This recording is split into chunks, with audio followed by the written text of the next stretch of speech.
Hello. Adnan, क्या हुआ? हम जीत गए ज़मरुद, सब खत्म। क्या वाकई?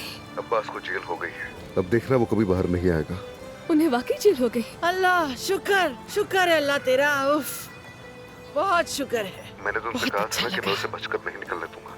जेल भेज दिया गया है, वो मुकदमे तक वहीं रहेगा और फिर उसे अपनी सजा भुगतनी पड़ेगी। ठीक है, शुक्रिया।